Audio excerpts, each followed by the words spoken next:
Olá, amigos e amigas, bem-vindo ao Papo.com, o programa que a gente entrevista personalidades, pessoas, para contar suas histórias, os seus causos, falar um pouco do dia a dia de maneira simples.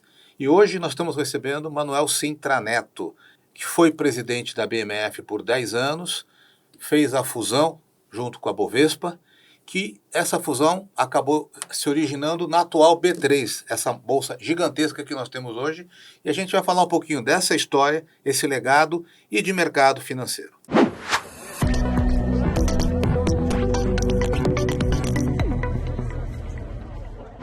Manuel, queria primeiro te agradecer muito. Nós temos uma história juntos, trabalhamos juntos 3 anos ou 4 anos, né? E foram momentos legais, né, da construção da história, você como presidente da BMF, eu como seu assessor. Eu aprendi muito naquela época e sou muito grato a tudo que a gente viveu naquele período. E é uma honra ter você aqui com a gente hoje para esse bate-papo, né? E eu queria primeiro assim, ter uma visão tua hoje de como é que você está vendo o Brasil. Como é que você está vendo esse momento que o Brasil vive em termos de economia, em termos de política, em termos de empresa, né? Eu sei que você está envolvido aí com o mercado empresarial, né? Queria que você contasse um pouquinho para a gente. Bom, Sérgio, antes de mais nada, agradecer o teu convite aqui para esse bate-papo. Eu tenho uma grande recordação da nossa época, isso é inesquecível. As coisas que eu aprendi com você, a parte de comunicação minha, sempre foi meu ponto fraco, e você reforçou esse ponto. Inclusive, eu lembro de que você fizemos treinamentos até de entrevistas, para fazer entrevistas na televisão, etc. E isso me valeu muito durante toda a minha carreira. Então, muito obrigado aqui por ter lembrado de mim para o seu programa. Mas, falando aí sobre o Brasil de hoje, o mundo está complicado, né, Sérgio? Você sabe que essa polarização política que nós temos no Brasil, nós temos no mundo de uma maneira geral. Os Estados Unidos está assim, e o mundo está polarizado, né? Entre o Oriente e o Ocidente, a Rússia, China, Estados Unidos, enfim. E é nessa complicação política a economia sofre. Então, eu entendo que o governo atual brasileiro, do ponto de vista econômico e financeiro, das finanças, está fazendo até uma gestão bastante razoável. O Haddad é uma pessoa bastante confiável, ele sabe lidar com o presidente fala demais, mas ele tem lá sua técnica, ou tem uma grande experiência de Lula, e ele está conduzindo a economia com responsabilidade e criando condições para investimento no Brasil.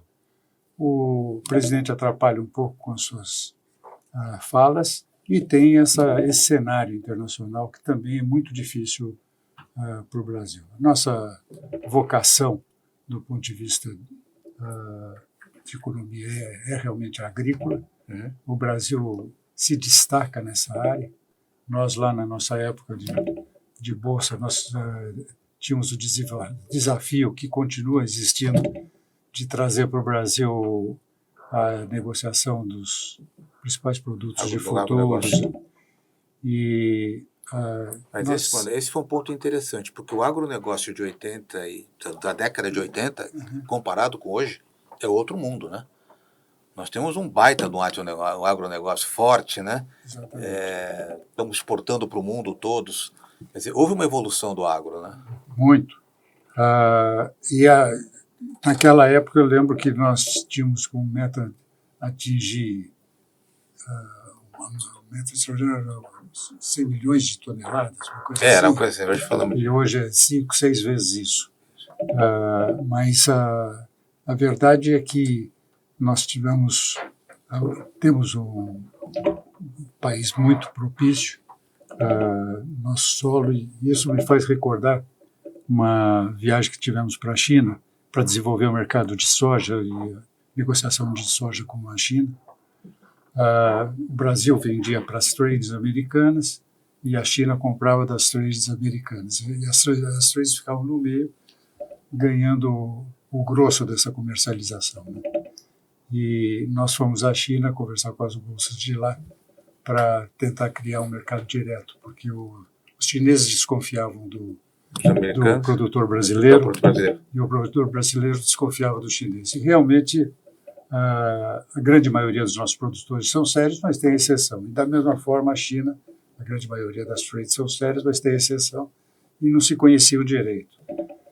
Nosso propósito foi fazer essa aproximação, mas nessa ocasião da visita, o presidente da Bolsa da China fez um comentário elogiando num almoço, aqueles almoços enormes que os chineses fazem, elogiando muito o Brasil, que Deus tinha sido protegido muito o Brasil, porque nós tínhamos terras em abundante, água, e que a China tinha muito gelo, não tinha tanta facilidade agrícola como o Brasil tinha.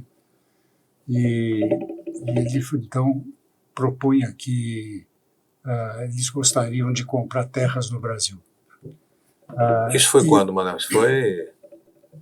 Isso foi em 2003, 2004. Eles já estavam vendo lá na frente, né? E aí eu tentei argumentar com ele, ele é bem convicto disso, que a única saída seria eles comprarem e virem produzir aqui. Falei, não, vocês têm que investir em infraestrutura. A soja é cara, não é por a produção brasileira é muito boa, é eficiente. O problema é o transporte, portos, etc. Vocês investirem na infraestrutura, dá um bom casamento. Ele falou, não, já falei com o meu presidente, nós temos de comprar terras lá, porque aí nós produzimos soja, o preço cai, nós continuamos produzindo mais soja, não vamos produzir milho, não vamos produzir outro produto, até ficar barato. Foi uma coisa interessante. Uma coisa que eu acho que pouca gente sabe, nunca foi publicado, é que logo em seguida o presidente da China veio para o Brasil e ele, uma semana antes, ele propôs ao governo brasileiro, surpreendeu o governo brasileiro, dizendo que ele gostaria de ter o reconhecimento da China como economia de mercado. E o governo brasileiro não estava preparado para essa resposta. Então, convocou todas as empresas o Lula, né, convocou as empresas que tinham negócios na China. E nós fomos lá pela BMF, pela Bolsa, aí estavam todos os outros empresários, cada um colocando os seus pontos de dificuldade com a China, etc. E o que poderia ser pedido em troca do reconhecimento. Né? E aí eu coloquei para o Lula que eu tinha escutado, que era um ponto de preocupação nossa. A compra das terras. Que os chineses tinham esse interesse em comprar terras aqui, né? Que isso deveria ser evitado. Quando o presidente chegou aqui, eu tinha um gerente na China que era chinês mesmo, mas tinha estudado no Brasil, falava português, inclusive com sotaque caipira, porque tinha os colegas da Politécnica dele, que eram todos do interior, mas era um sujeito excelente, falava português correntemente e mandarim correntemente. Então, eu levei ele nos vários encontros que teve com os ministros e com os empresários chineses, ele sempre usava ele como tradutor, para mim e para os brasileiros que estavam ali naquela reunião. E aí, quando chegou a reunião final, que era entre os presidentes e alguns ministros só, e não participava nenhum empresário, o Furlan pediu que eu emprestasse o meu tradutor, porque os tradutores do Itamaraty eram volta e meia corrigidos por ele, porque não entendiam direito a coisa. E aí que resultado que deu isso?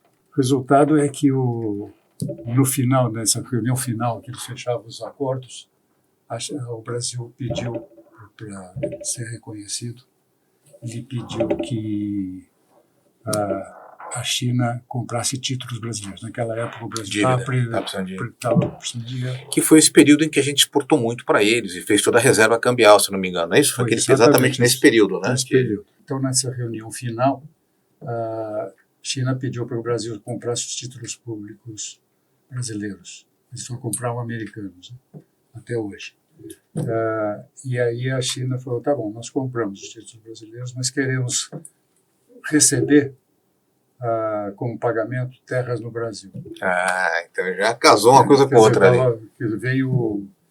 Só que o Brasil não estava preparado para a resposta, porque quando eu coloquei o problema para o Lula, o Amorim, que estava na mesa, falou, isso é bobagem, vocês não vão falar sobre isso. Não. Aí o mesmo Celso que está agora aí com ele, né? Aí o Roberto Rodrigues, à tarde, me liga e fala, pô, os chineses pediram isso, o que você acha? Qual a opinião? Eu já falei, não podemos deixar, não. Então, mas isso, mano, é interessante, que mostra o quê? Mostra que os caras têm a visão de longo prazo, né? Quer dizer, estamos falando de 2000, 2003, já eles estavam olhando. E se tem uma coisa que deu certo no Brasil, foi o setor do agro, né? Com certeza. O setor financeiro brasileiro se desenvolveu muito, eu acho que é top 1 ou top 2 do mundo, né? E a gente conseguiu ter um projeto E a própria Bolsa, né? Que se você olhar a Bolsa, ela teve um projeto. O mercado de capitais todo cresceu, né? Você não acha que falta uma linha condutora? Porque entra governo, sai governo, muda tudo, né? Quer dizer, muda a questão da educação, muda isso. Como é que a gente consegue organizar um projeto de longo prazo para que a gente tenha esse horizonte? Pois é, você tocou num ponto importante. Inclusive, ontem nós estávamos discutindo a questão de educação no Brasil, que o grande problema é esse. Sabe que a educação básica é feita conduzida pelas prefeituras. Prefeituras, municípios, isso. E não existe uma coordenação entre os prefeitos, os governadores e o governo federal. E principalmente não existem projetos que passem, projetos nacionais. Projetos de Estado, que a gente fala, né? Projetos de Estado. Então, cada vez que muda o prefeito nesses municípios, cada um quer dar a sua chancela. Então, anula tudo que o anterior fez e começa tudo de novo. Né? Essa questão do ensino integral, né? Já seria uma coisa que já era para estar implantado. Há muito tempo, né? E fica patinando. E assim, de uma maneira geral, como você colocou, na economia a mesma coisa. Nós não temos projetos de longo prazo, não existe uma sequência de governo para governo. Nos Estados Unidos realmente tem o Partido Republicano e o Partido Democrata, mas as coisas continuam fluindo dentro de projetos nacionais, independente do partido que está no poder. Quando entra um partido ou outro, claro que existe... É mais social ou menos social? Mas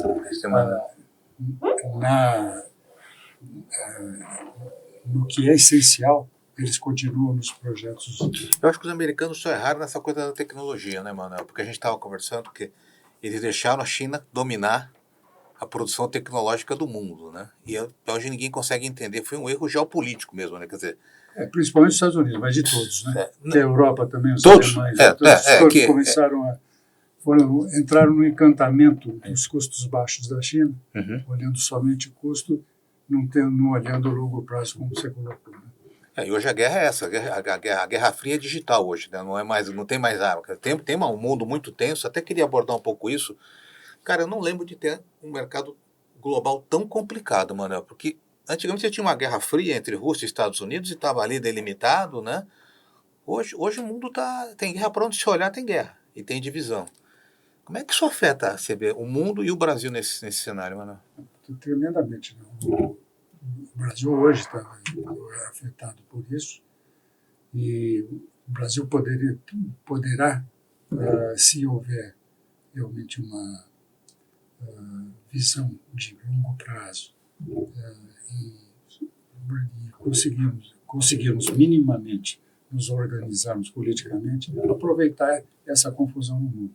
O Brasil é uma alternativa interessante para receber investimentos do mundo ocidental, substituindo exatamente em vários aspectos o que a China faz.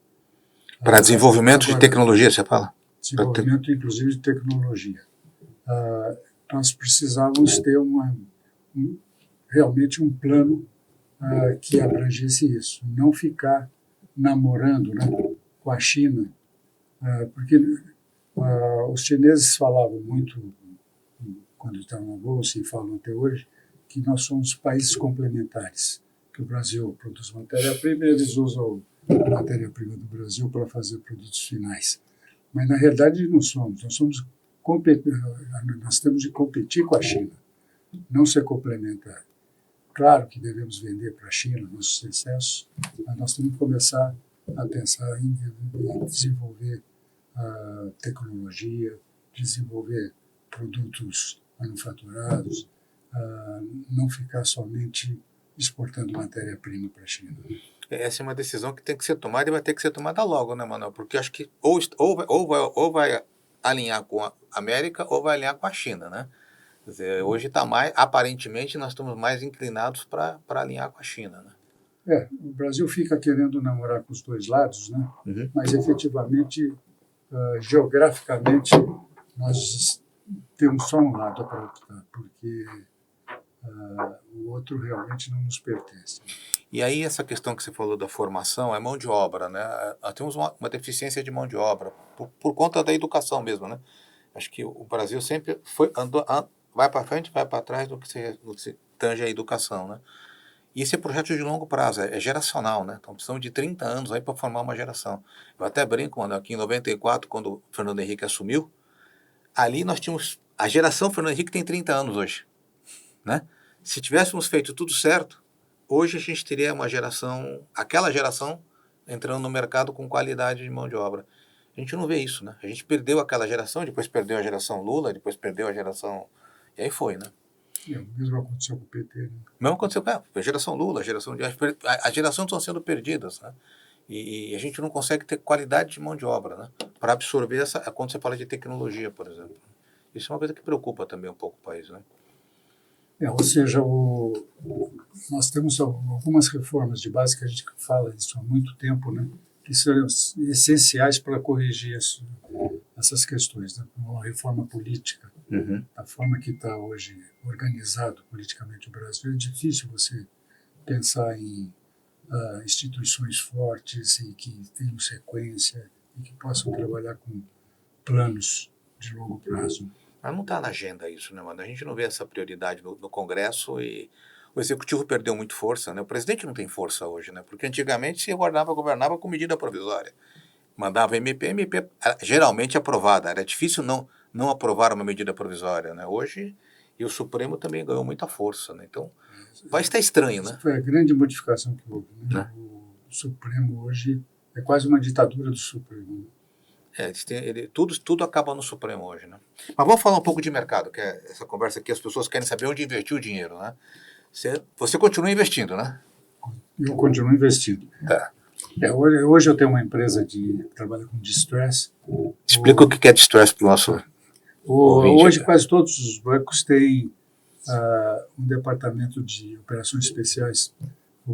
E o brasileiro tem mania de pôr nome em inglês em tudo, né? Uhum. Então, você chama Special Situations, que é o nome que os americanos usam nos bancos e nas empresas para esse tipo de negócio.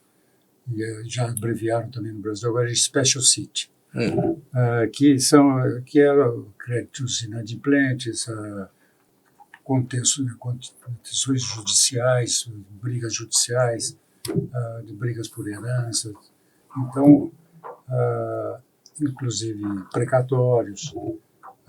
Hoje já estão criando fundos no Brasil que aplicam nesses ativos e que são muito rentáveis. Tá. Tem risco, um tipo de risco, mas que bem avaliado, você tem uma dívida lá que está mal resolvida, está em disputa, ou você vai lá e adquire essa dívida por um valor menor, é isso? Isso.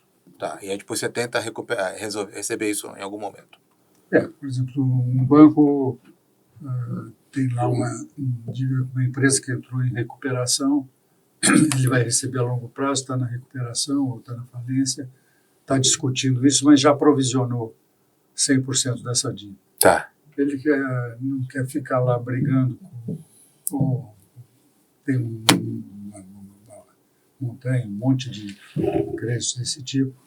Então ele põe à venda, ele calcula para que ele quer receber. E muitas vezes você sendo especializado nisso, nesse tipo de cobrança, você pode obter um lucro sobre o preço que o banco vende. Entendi. E contenções judiciais como herança, por exemplo, nós temos um caso agora que comprei, que é de uma família conhecida, mas que tinha um filho bastardo que entrou na justiça pedindo a participação na herança, um valor alto, uma fortuna grande, e ele precisa de recursos para viver. E essa uma condição pode demorar algum tempo. Então, você compra parte dos direitos deles, você analisa, vê que realmente é uma questão de tempo. A justiça no Brasil é demorada, e isso propicia isso, e as pessoas estão necessitando de recursos, vendem parte ou vendem tudo da causa. Isso é o que você está fazendo hoje, né? Mas em termos de bolsa, você viveu o mundo da bolsa sua vida toda praticamente, né? A minha aplicação pessoal preferível é em ações. Tá. No Brasil, apesar de toda a inflação, o juro alto que tem, a minha experiência é que sempre a bolsa, ou seja, você investindo em bons papéis, vai sempre buscar toda a inflação e mais algum. Investir em bolsa a longo prazo realmente continua sendo um bom negócio. O que você fala? Bom papel. O que hoje que setores que você gosta? O que você está olhando? Acho que não é recomendação para investimento, gente. Não é para investir, mas é bate-papo aqui para entender. Eu acho que aquelas... Eu sempre tenho 8, 10 empresas que eu acredito na administração, são empresas que são bem administradas, mas eu sempre gostei de Vale do Rio Doce, de Petrobras, de bancos. Eu tive banco e hoje eu prefiro investir no banco dos outros. Do que ter o seu próprio banco, né? Então, mas o Banco Itaú é um banco muito bem administrado e é um bom investimento. E esses bancos Nubank, esses bancos de internet, aí, como é que você vê esse setor? Eu acho que tem alguns que já estão mostrando o resultado, que é interessante. O Nubank, por exemplo, já mostrou o resultado. Coisa que eu ainda não consigo entender bem no mercado dessas empresas que as ações valorizam pelo volume de clientes, não pelo lucro. Eu gosto de empresa de ver lucro e de dividendo, as empresas que eu invisto. Mas é uma novas empresas de tecnologia, realmente de internet. São empresas que começam a ter valor pelo número de clientes, mas que isso vai refletir no futuro. Então, mano, esse movimento que a gente está vendo com os bancos digitais lembra muito o que aconteceu no início de 2000, quando as empresas de internet tinham aqueles cadastros maravilhosos, muita gente cadastrada, mas não gerava receita, não gerava lucro. Você não vê que pode ter um risco aí? Tem que gerar, em algum momento vai ter que gerar lucro, né? É muito aposta, né? Eu sempre gostei de investir mais em coisas consistentes na realidade. Ou seja, sempre gostei de empresas que distribuem dividendos, que têm lucro e que mostram perspectiva de futuro nos seus produtos ou na sua atividade. E essas empresas novas de tecnologia, as startups, tem muito de aposta. Claro que algumas vão virar unicórnios empresas de $1 bilhão, mas são poucas. E Manuel, lá fora, assim, o mercado americano está forte, né? A bolsa está forte, né? Está bem resiliente, né? Você vê com bons olhos a economia americana. Sem dúvida, eu acho que os americanos vêm conduzindo muito bem. O Biden, apesar da idade dele, da imagem dele, fez um bom governo dos Estados Unidos e principalmente na área econômica conseguiram passar bem pela questão do Covid, né, da pandemia, e a economia americana realmente controlou a inflação e deverá voltar a diminuir os juros, né? E a impressão que dá é que eles vão investir muito na economia americana, né? E parece agora que os americanos estão voltando para dentro mesmo, né? Começou com o Trump, a gente com o Biden também teve essa sequência, e fazer a economia americana ser great again, né? Quer dizer, grande de novo, né? Sem dúvida, isso já ficou bem claro. E, inclusive, incentivando agora o desenvolvimento, efetivamente, do carro elétrico, que foi desenvolvido. A China priorizou isso, o governo do Biden começou, apesar de que tudo nasceu com Elon Musk, mas a China tomou conta. Hoje tem as empresas chinesas passaram, inclusive, a empresa do Elon Musk. Manuel, só para a gente fazer um arremate aqui, eu queria falar um pouquinho da história da BMF, né? Que essa é uma história que nos deixa saudade. Vamos falar do Corinthians também, não vai escapar de falar do Corinthians aqui, porque eu sei que você é conselheiro lá agora, e vai dar pico de audiência aqui quando a gente falar do Corinthians.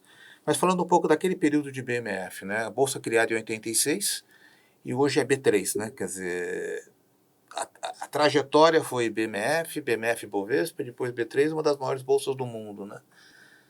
Esse é um outro case de sucesso do Brasil, né? Quer dizer, qual foi o segredo ali? Eu acho que foi uma somatória de coisas, não tem um segredo, né? Mas eu acho que muito se deve aos corretores paulistas que olharam o mercado a longo prazo, investiram para que nós tivéssemos um grande centro de liquidez no Brasil. Houve planejamento para isso. Uhum. E não só da BMF Bovespa, da BMF e da Bovespa, mas uma CVM que foi criada para organizar esse mercado, teve uma contribuição importantíssima. O nosso Banco Central, que hoje é reconhecido como um dos melhores bancos centrais do mundo. Que fez um belíssimo trabalho agora para conter os juros também, né? Quer dizer, para conter os juros, o PIX, desenvolvido tecnologicamente. E naquela época nós planejamos realmente ter uma bolsa tecnologicamente desenvolvida. Tínhamos os nossos benchmarks, como bolsas de Chicago, a NYSE, mas achamos que devíamos criar uma coisa com as características brasileiras. E criamos os nossos próprios sistemas de controle. Você sabe que bolsa, assim como bancos, vive de credibilidade. Eu acho que todos que passaram pela bolsa tinham sempre em mente ter primeiro, seriedade, cumprimento daquilo que é prometido, seriedade, ética. Isso foi a base para o desenvolvimento da bolsa aqui. Então, sem querer fazer comparações com outras bolsas, etc., mas você tem os exemplos na Argentina, que eram até mais antigas que a Bovespa e que a BMF nesse fala, e que não conseguiram desenvolver os mercados lá, porque sempre houve nunca adquiriram uma credibilidade, inclusive internacional, que as bolsas aqui representam. Eu acho que um ponto importante que você colocou, Manuel, foi que vocês conseguiram criar assim, um ambiente favorável ao desenvolvimento da Bolsa. Eu me lembro que vocês fizeram um trabalho com o Congresso, os congressistas, Mário Covas, Fernando Henrique, ainda quando congressistas, né, começaram a entender o executivo, né? É bem lembrado isso. Então, houve um movimento que não tinha era um projeto de Estado, quer dizer, era um projeto que se desenvolveu nos 30, 40 anos de mercado. Né? Nós tínhamos, naquela ocasião, a preocupação de esclarecer o que era a Bolsa, qual era a função econômica de uma Bolsa. Todo mundo olhava o mercado, inclusive os jornalistas, olhavam a Bolsa como um cassino, né? Inclusive usavam o termo vamos jogar na bolsa. Isso. E nós tivemos essa preocupação de esclarecer o Congresso, a imprensa, fizemos programas para levar esse pessoal, os congressistas para os Estados Unidos, conhecer a Bolsa Americana, conhecer as bolsas de Chicago, os bancos americanos. Levamos no Congresso americano para escutar depoimentos dos congressistas americanos sobre a importância das bolsas para o desenvolvimento dos Estados Unidos. E, enfim, houve você teve um projeto de longuíssimo prazo, né? E passou pelos vários planos econômicos. E para a gente encerrar, eu vou ter que falar um pouco do Corinthians. Eu sei que você está no Corinthians, a gente é corintiano, né? Então eu quero saber como é que está o nosso time lá, cara. Pois é, o time vai muito mal, mas eu acho que existe uma esperança de recuperação realmente. entrou uma diretoria nova, nós temos de apoiá-los e você sabe que a política no clube, todo mundo discute, mas no final todos somos corintianos e temos todos de nos unir. Eu acho que é isso que está prevalecendo hoje no Corinthians, nos unir para resolver os problemas financeiros do Corinthians, e porque a base é financeira para que você possa pensar num time a longo prazo, com jogadores importantes. E o Corinthians tem toda a condição de se sair bem até o final do ano desse problema financeiro. Mas a dívida tem que ser renegociada a longo prazo, né, mano? Você que está especializado em dívida agora, aí não é uma dívida que você resolve, você equaciona, mas você vai ter que pagar por um bom período, né? Hoje tem que chamar os credores, renegociar essa dívida e cumprir aquilo que foi renegociado e partir para aumentar as receitas. A fórmula é simples. Mas a receita tem potencial, pelo que a gente tem visto, tem potencial, né, mano? Tem name rights que está sendo renegociado. Tem time que tem 30 milhões de aficionados tem que ter mercado para propaganda, para se desenvolver. Nós temos condições de ter muito mais recursos do que, por exemplo, o Palmeiras, que também é um grande time, mas está fazendo uma boa administração, e o que nós precisamos do Corinthians é isso, uma boa administração. Mas tem um nó, né, Manuel? Se você não tiver um time forte, você não classifica bem. Se você não classifica bem, você não ganha dinheiro. Para você ganhar dinheiro, você tem que estar na Libertadores, né? Você tem que estar sempre disputando. Então você tem que estar disputando, né? Então você tem que ter um time minimamente competitivo, não é isso? Por isso nós precisamos de um waiver hoje dos credores, uma renegociação, para que tenha tempo para comprar jogadores mais caros e poder aí desenvolver o time, e aí os recursos virão naturalmente.